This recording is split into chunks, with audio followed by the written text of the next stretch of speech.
Alhamdulillahilladzi arsala rasulahu bil huda wa dinil haqq liyudhhirahu 'ala ad-dini kullihi walau karihal kafirun. Asyhadu an la ilaha illallah wahdahu la syarika lah wa asyhadu anna sayyidana wa nabiyyana Muhammadan 'abduhu wa rasuluh. Allahumma shalli wa sallim wa barik ala sayyidina Muhammadin wa ala alihi wa ashabihi ajma'in. Amma ba'd. Fa ya ayyuhan nas, fa ya ayyuhal muttaqun, wa ya ibadallah, usikum wa nafsi bi taqwallahi wa ta'atihi faqad faza al-muttaqun.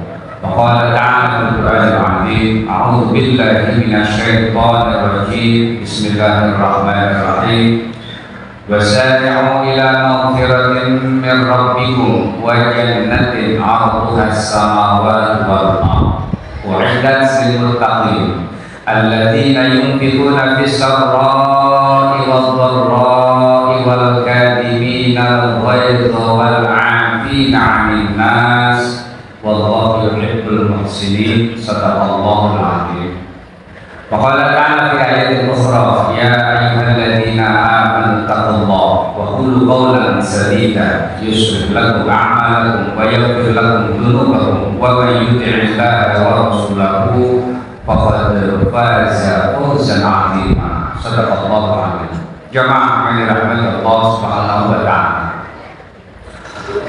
doa yang dibaca Nabi menjelang Ramadan adalah Allahumma barik lana fi Rajab wa Sya'ban wa ballighna Ramadan. Ada yang mengatakan bahwa hadis ini dhaif. Betul, hadis ini adalah dhaif. Tetapi perlu diingat, selama masih bernaung di dalam hadis mutawatir, perawinya masih tidak fasik, dan juga untuk fadhailul a'mal dan juga tidak terkait dengan akidah, sebagai ahlus sunnah wal jamaah kita mengamalkan ayat ini. 60 hari menjelang Ramadan Rasulullah sudah membaca doa ini. Rasulullah seorang nabi, seorang rasul yang dijamin masuk ke dalam surga, yang akan memberikan syafaat kepada umatnya, yang tidak ada noda dan dosa, masih membaca doa ini. Sekarang kita sebagai umatnya, maknanya apa? Bahwa Rasulullah membaca doa ini, bahwa kita sebagai manusia harus lapang, harus senang ketika datang bulan Ramadan. Sebab mungkin ada di antara kita saat datang bulan Ramadan sempit, dia gelisah, dia tidak senang. Makanya marhaban ya Ramadan. Marhaban berasal kata dari rahaba, rahaba yurahibu tarhiban wa marhaban. Artinya apa? Lapang, artinya senang. Kalau kita disambut oleh seorang sahibul bait, sahibul bait dalam keadaan lapang menyambut kita, maknanya apa? Sahibul bait itu sudah mempersiapkan semuanya. Rumahnya sudah dipersiapkan, jamuannya sudah dipersiapkan, sehingga lapang. Marhaban ya Ramadan, maknanya apa? Bahwa kita sebagai umat Islam, sebagai bukti bahwa kita beriman kepada Allah, beriman kepada Rasulullah, lapang kita menerima bulan suci Ramadan dengan mempersiapkan diri sebaik-baiknya untuk mengamalkan kurikulum Ramadan. Itulah makna daripada marhaban ya Ramadan. Sekaligus kita bersiap-siap. Rasulullah sendiri 60 hari sebelumnya sudah berdoa agar sampaikan di dalam bulan suci Ramadan. Jemaah yang dirahmati Allah Subhanahu wa ta'ala, oleh karena itu orang yang sempit, orang yang tidak senang, orang yang memang gelisah, Dengan datangnya bulan suci Ramadan ini membuktikan bahwa imannya masih dipertanyakan. Orang yang mengaku beriman kepada Allah, beriman kepada Rasulullah, tapi tidak sholat, tidak puasa, itu hanya sebatas di mulut. Di dalam hatinya, di dalam keyakinannya, dia beranggapan bahwa manusia hidup semuanya akan menjadi tanah. Hidup, bayi, lalu anak-anak, remaja, dewasa, tua, mati, selesai.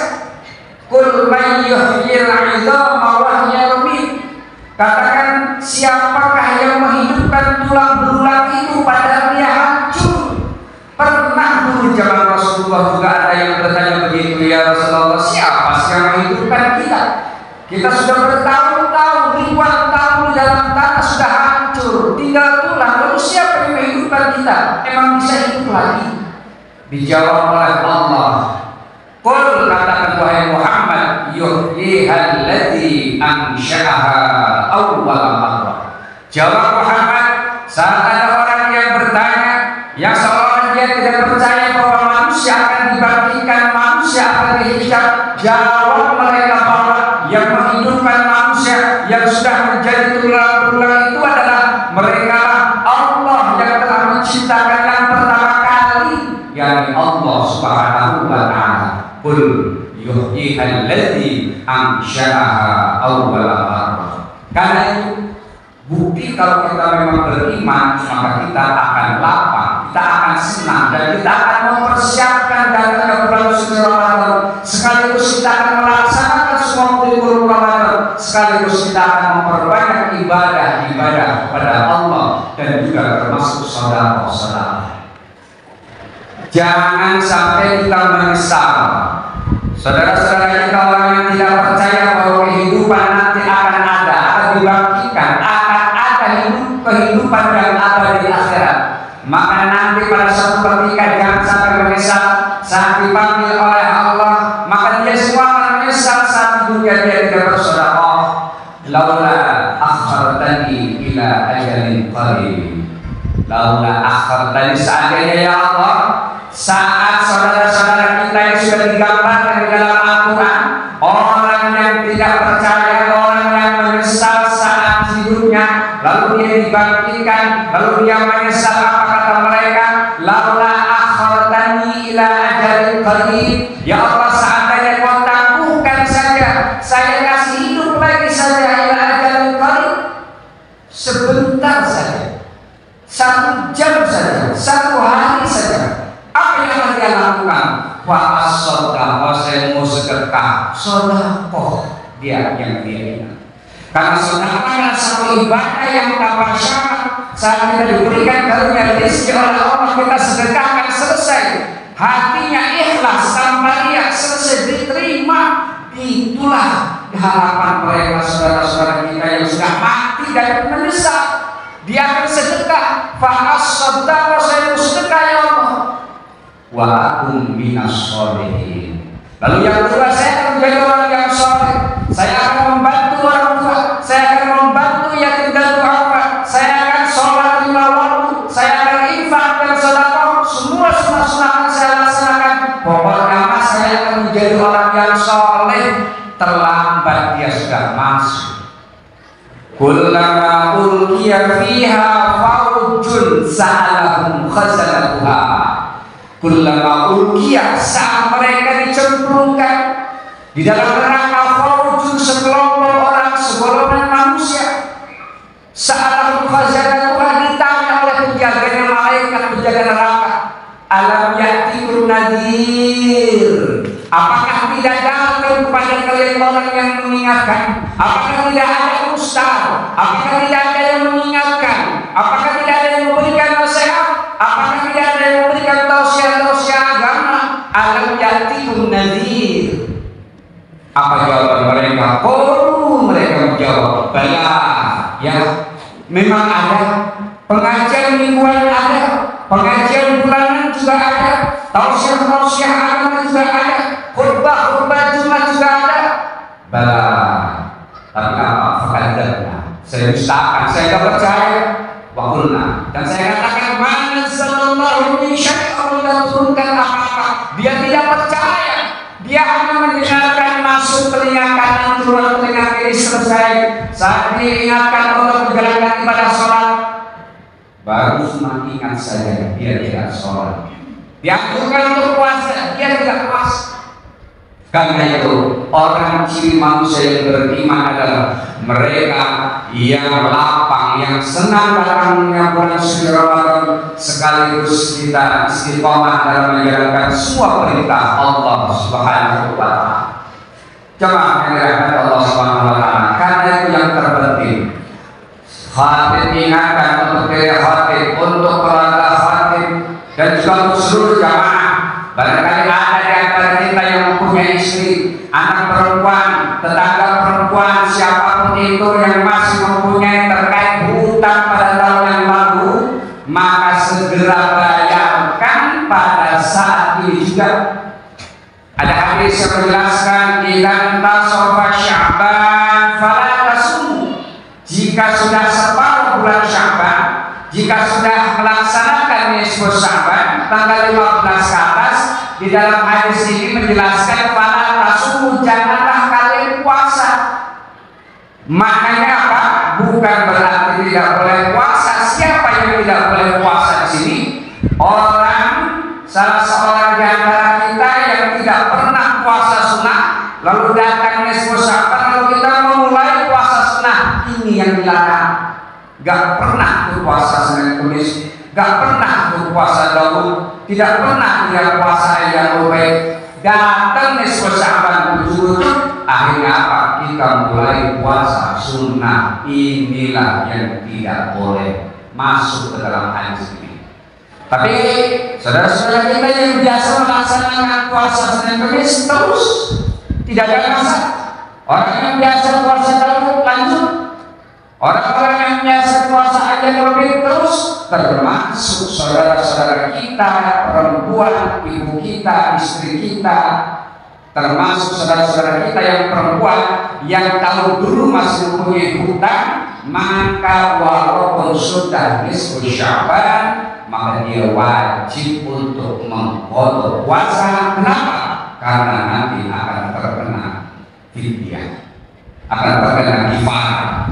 Di samping juga kotor, juga dia bayar. Karena itu sekali lagi khatib ingatkan, segera lunasi, segera bayar puasa pada tahun-tahun yang lalu. Lalu yang kedua, menjelang menyambut bulan suci Ramadan ini adalah hendaklah kita untuk senantiasa beristighfar kepada Allah, mohon ampun kepada Allah. Kenapa? Kelapangan dalam menghadapi yang Ramadan, kekuatan kita dalam melaksanakan ibadah puasa Ramadan sangat tergantung kepada kebersihan hati kita. Kalau seandainya hati kita masih kotor, kita masih banyak punya dosa, maka segeralah sebelum kita memasuki Ramadan ini untuk senantiasa beristighfar kepada Allah dengan membaca Astaghfirullahaladzim, wasari'u ila maghfiratin min rabbikum wa jannatin 'arduhas samawati wal ardh, dan bersegeralah kalian untuk mencari ampunan dari Rabbikum, dari Tuhan. Setelah ampunan baru mencari surga. Mu'iddat lil muttaqin, dan itu akan dipersiapkan untuk orang-orang yang bertakwa kepada Allah Subhanahu wa Ta'ala. Bentuknya silahkan bermacam-macam. Astagfirullahaladzim, astagfirullahaladzim wa atubu ilaih, astagfirullahaladzim li wa liwalidayya warhamhuma kama rabbayani shaghira. Silahkan. Yang penting kita membaca istighfar, apapun nama istighfarnya, termasuk misalnya Sayyidul Istighfar yang ada di dalam buku majmu yang kecil, itu lebih bagus. Kenapa? Karena kita dalam rangka memohon ampun kepada Allah Subhanahu wa Ta'ala. Mami muslimin, tidaklah seorang muslim yutibul dzamban yang telah melakukan dosa, fayatarohan lalu dia mandi, fayatarohan lalu dia berwudu, fayusalli raka'atain, dia sholat 2 rakaat, illa ghafarallahu lah, kecuali Allah mengampuni. Kalau kita berbuat dosa, mau bertobat, mandi, sunah mandi seperti mandi wajib, basah, dan kita niat sholat, niat mandi untuk bertobat kepada Allah. Selama kita berwudu, setelah berwudu kita sholat 2 rakaat, lalu disitulah kita memohon ampun beristighfar kepada Allah, astagfirullahaladzim, saya mohon ampun kepada Allah, wa atubu ilaih, dan saya kembali kepada Allah, dibaca berkali-kali, barulah insya Allah, karena setiap manusia pasti punya dosa. Orang sebaik-baik manusia bukan orang yang tidak punya dosa, tapi sebaik-baik manusia adalah orang yang berdosa dan dia mau bertobat kembali kepada Allah Subhanahu wa taala. Kullu bani Adam khata'un, seluruh bani Adam, seluruh manusia pasti salah. Wa khairul khata'in, dan sebaik-baik orang yang bersalah at-tawwabun, mereka yang kembali bertobat kepada Allah Subhanahu wa taala. Jemaah yang dirahmati Allah, demikian khutbah yang dapat khatib sampaikan. Mudah-mudahan ini menjadi bahan renungan untuk diri khatib khususnya dan juga untuk para jamaah. Mudah-mudahan kita semua diberikan oleh Allah kekuatan menjadi orang yang lapang dalam menyambut bulan suci Ramadan, sehingga kita diberikan kekuatan dan istiqomah dalam menjalankan semua perintah Allah, dan kita berusaha dan terus untuk menjauhkan semua yang dilarang Allah Subhanahu wa taala. A'udzubillahi minasyaitonir rajim. Bismillahirrahmanirrahim. Wal 'ashri innal insana lafi khusr illa alladziina aamanu wa 'amilus shalihaati wa tawassaw bil haqqi wa tawassaw bis sabr. Barakallahu li wa lakum fil Qur'anil 'azim wa nafa'ani wa iyyakum bima fihi minal ayati wa dzikril hakim. Aqulu qawli hadza wa astaghfirullahal 'azim li wa lakum wa liwalidayya wa liwalidikum fastaghfiruhu innahu huwal ghafurur rahim. Allahumma